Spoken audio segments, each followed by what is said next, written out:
প্রখ্যাত কবি, গীতিকার এবং সুরকার হিসাবে বাংলা শিক্ষা সংস্কৃতিতে চিরস্মরণীয় হয়ে আছেন কবি রজনীকান্ত সেন। তিনি কান্তকবি নামেও পরিচিত। দ্বিজেন্দ্রলাল রায়ের সমসাময়িক এই গীতিকারের গানগুলো খুবই জনপ্রিয়। ঈশ্বরের আরাধনায় ভক্তিমূলক ও দেশের প্রতি গভীর মমত্ববোধ বা স্বদেশপ্রেমই তার গানের প্রধান বৈশিষ্ট্য ও উপজীব্য বিষয়। বঙ্গভঙ্গ আদেশ রদের জন্য 1905 খ্রিস্টাব্দে যে স্বদেশী আন্দোলনের সূত্রপাত হয়, সেই সময় কান্তকবি রচনা করলেন বিখ্যাত গান মায়ের দেওয়া মোটা কাপড় মাথায় তুলে নেড়ে ভাই। এই গান বিপ্লবীদের অনুপ্রেরণা দিত। অবশ্য তিনি অনেক হাসির গান লিখেছেন। তার বিখ্যাত দুটি কাব্যগ্রন্থ বাণী এবং কল্যাণী। অনেক গানে তিনি সুরও দিয়েছেন। শৈশবকাল। পিতা গুরুপ্রদাস সেন ও মাতা মনোমোহিনী দেবীর তৃতীয় সন্তান ছিলেন রজনীকান্ত। গুরুপ্রসাদ 400 বৈষ্ণব ব্রজবলি কবিতা সংকলনকে একত্রিত করে পদ চিন্তামণিমালা নামক কীর্তন গ্রন্থ রচনা করেন। এছাড়াও অভয়া বিহার গীতিকাব্যের রচয়িতা ছিলেন তিনি। মনমোহিনী দেবী সুগৃহিণী ছিলেন। রজনীকান্তের জন্মের সময় তিনি কটোয়ায় কর্মরত ছিলেন। তার শৈশবকালীন সময়ে তিনি অনেক জায়গায় চাকরি করেন। 1875 সালে বরিশালের সাব জজ পদ থেকে স্বেচ্ছায় অবসর গ্রহণ করেন। ফলে তাদের পুরো পরিবার জেঠের বড় ছেলে বরদা গোবিন্দ এবং কালীকুমারের উপর নির্ভরশীল হয়ে পড়েন। দুর্ভাগ্যবশত 1878 সালে তারা উভয় আকস্মিকভাবে মৃত্যুবরণ করেন। রজনীর ছোট ভাই জানকীকান্ত জলাতঙ্কে আক্রান্ত হয়ে মারা যায়। ফলে আকস্মিকভাবে আর্থিক সচ্ছল পরিবারটি চরম আর্থিক সংকটে নিপতিত হয়। বড় ভাই গোবিন্দনাথও একজন সফল আইনজীবী ছিলেন। শিক্ষাজীবন।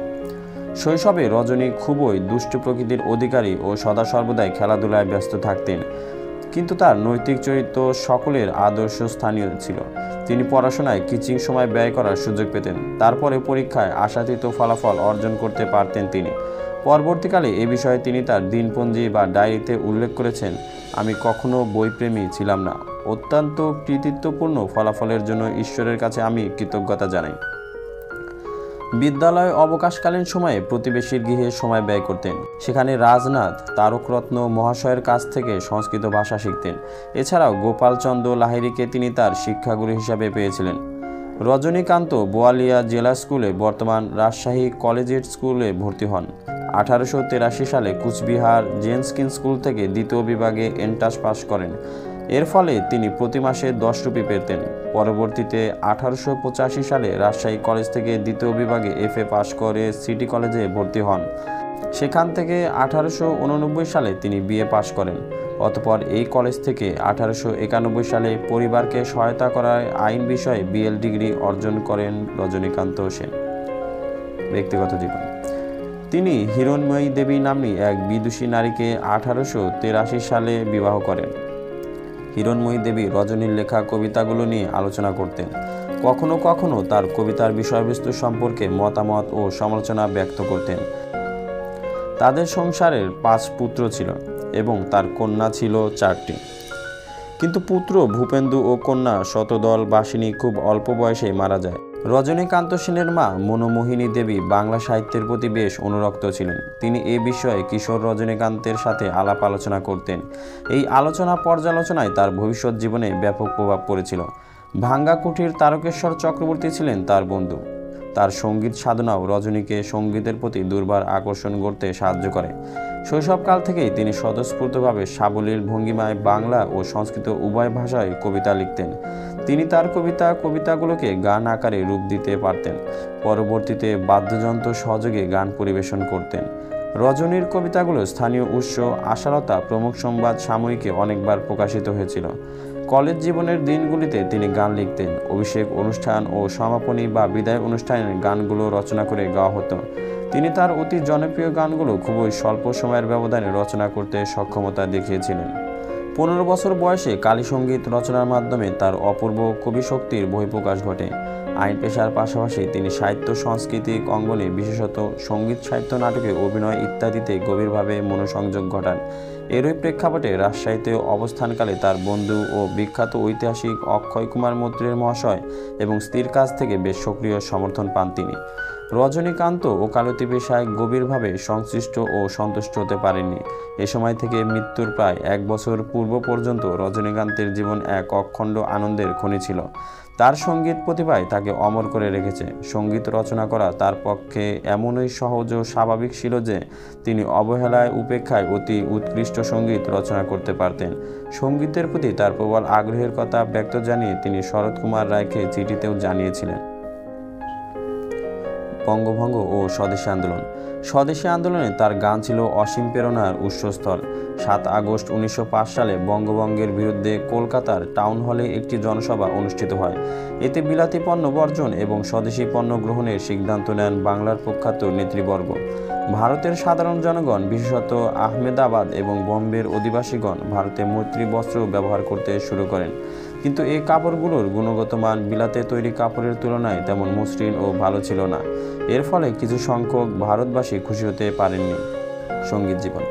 রজনীকান্ত শৈশবকাল থেকে সঙ্গীতপ্রিয় হয়ে উঠেছিলেন। কোথাও কোনো সুমধুর সঙ্গীত শুনলেই তিনি সুরতাল সহ তৎক্ষণাৎ তা কণ্ঠস্থ করতে পারতেন। তার পিতা গুরুপ্রসাদ সেন একজন দক্ষ সঙ্গীতজ্ঞ হিসাবে পরিচিত ছিলেন। ফলে পিতার সাহচর্যে শৈশবে সঙ্গীত অনুসরণ করার সুযোগ ঘটে তার। বস্তুত কাব্যের চেয়ে গানের ক্ষেত্রে তার কৃতিত্ব আধিক্য। যৌবনে সঙ্গীত রচনায় বিশেষ পারদর্শিতার পরিচয় প্রদানে রজনীকান্ত ছিলেন অনন্য। অক্ষয় কুমারের বাসভবনে আয়োজিত গানের আসরে তিনি স্বরচিত গানের সুকণ্ঠ গায়ক হিসাবে আবির্ভূত হন। রাজসাহিত্যে অবস্থানকালে রজনীকান্ত সেন তৎকালীন সময়ের অত্যন্ত জনপ্রিয় কবি দ্বিজেন্দ্রলালের কণ্ঠে হাসির গান শুনে হাসির গান রচনা শুরু করেন। অত্যন্ত ক্ষিপ্ততার সঙ্গে গান রচনায় তার জুড়ে মেলা ভার ছিল। তিনি কবি দ্বিজেন্দ্রলাল রায়ের লেখনীর দ্বারা ভীষণভাবে প্রভাবান্বিত হয়েছিলেন। ফলে তিনি তার মতো করে সমগোত্রীয় লেখা লিখতে শুরু করেন। কবিতা। কবি হিসাবে যথেষ্ট সুখ্যাতি অর্জন করেছিলেন রজনীকান্ত সেন। নির্মল আবেগ ও কোমল সুরের ব্যঞ্জনায় তার গান ও কবিতাগুলো হয়েছে হৃদ্য ও সমৃদ্ধ। রাজশাহী থেকে প্রচারিত উৎসাহ মাসিক পত্রিকায় রজনীকান্তের রচনা প্রকাশিত হতো। তার কবিতা ও গানের বিষয়বস্তু মুখ্যত দেশপ্রীতি ও ভক্তিমূলক। হাস্যরস প্রধান গানের সংখ্যা নেহাত কম নয়। জীবিত থাকাকালে তিনি 3টি গ্রন্থ রচনা করেছেন। সেগুলো হলো বাণী, কল্যাণী, অমৃত। এছাড়াও 5টি বই তার মৃত্যু পরবর্তীকালে প্রকাশিত হয়েছিল। অভয়া, আনন্দময়ী, বিশ্রাম, সম্ভাব কুসুম, শেষদান। তন্মধ্যে বাণী এবং কল্যাণী গ্রন্থটি ছিল তার গানের সংকলন বিশেষ। তিনি কান্তকবি নামে পরিচিত ছিলেন। অমৃত কাব্যসহ 2টি গ্রন্থে বর্ণিত রয়েছে শিশুদের পাঠ্য উপযোগী নীতিবোধ সম্পর্কীয় ক্ষুদ্র কবিতা বা ছড়া। রবীন্দ্রনাথ ঠাকুরের কণিকা কাব্যগ্রন্থটি তাকে অমৃত কাব্যগ্রন্থ রচনা করতে ব্যাপক প্রভাবান্বিত করেছেন। শেষ দিনগুলি। 1909 সালে রজনীকান্ত কণ্ঠনালীর প্রদাহজনিত কারণে সমস্যা ভোগ করতে থাকেন। আর্থিক সংকট প্রকট আকার ধারণ করা সত্ত্বেও একই বছরের 10 সেপ্টেম্বর তারিখে তাকে জোরপূর্বক কলকাতায় প্রেরণ করেন পরিবারের সদস্যরা। একজন ব্রিটিশ ডাক্তার তাকে পরীক্ষা নিরীক্ষা করেন ও তার ল্যারিংস ক্যান্সার হয়েছে বলে শনাক্ত করেন। অতঃপর তিনি কলকাতার বিভিন্ন প্রথিতযশা ডাক্তারের শরণাপন্ন হন, কিন্তু তার অবস্থার আর উত্তরণ হয়নি, বরঞ্চ উত্তরোত্তর অবনতি হতে থাকে। শেষ আশ্রয় হিসাবে বারাণসীতে ঈশ্বরের কাছ থেকে প্রকৃতি প্রদত্ত আরোগ্য লাভের আশায় বেশ কয়েক মাস ব্যয় করেন। এই ব্যয়ভার বহনের লক্ষ্যে খুবই বিষাদ চিত্তে তার প্রকাশিত বাণী ও কল্যাণী বই দুটোর গ্রন্থস্বত্ব বিক্রি করে দিতে বাধ্য হন তিনি। কলকাতায় পুনরায় ফিরে আসলেও শারীরিক অবস্থা ক্রমশ আরও ভেঙে পড়ে। অতঃপর তিনি 10 ফেব্রুয়ারি 1910 তারিখে ক্যাপ্টেন ডেনহাম হুয়াহুটের তত্ত্বাবধানে কলকাতা মেডিকেল কলেজ ও হাসপাতালে ট্র্যাকিওটমি অপারেশন করেন। এর ফলে তিনি কিছুটা আরোগ্য লাভ করলেও চিরতরে তার বাকশক্তি হারান। অপারেশন পরবর্তী জীবনের বাকি দিনগুলোয় হাসপাতালের কটেজ ওয়ার্ডে ব্যয় করেন। হাসপাতালে থাকাকালীন তিনি তার দৈনিক দিনলিপি বা ডায়েরি সংরক্ষণ করতেন। এছাড়াও আত্মজীবনী লিখতে শুরু করলেও একটিমাত্র অধ্যায়ে তা শেষ হয়ে যায় মৃত্যুজনিত কারণে। কিছু কবিতাপ্রেমী ব্যক্তিত্ব এবং কলকাতা মেডিকেল কলেজের ছাত্ররা তার দেখাশোনা ও খোঁজ খবর নিতেন। মহারাজা মনীন্দ্রচন্দ্র নন্দী এবং শরৎ কুমার রায় তাকে আর্থিক দিক দিয়ে যথাসাধ্য সহযোগিতা করেন। স্মর্তব্য যে 11 জুন 1910 তারিখে বিশ্বকবি রবীন্দ্রনাথ ঠাকুর রজনীকান্ত সেনকে দেখার জন্য হাসপাতাল পরিদর্শন করতে গিয়েছিলেন। রজনীকান্তের শেষ দিনগুলো ছিল অসম্ভব ব্যথায় পরিপূর্ণ। তিনি 13 সেপ্টেম্বর 1910 সালে বাংলা 1317 বঙ্গাব্দের 28শে ভাদ্র মঙ্গলবার রাত্রি 8:30 ঘটিকার সময় পরলোক গমন করেন।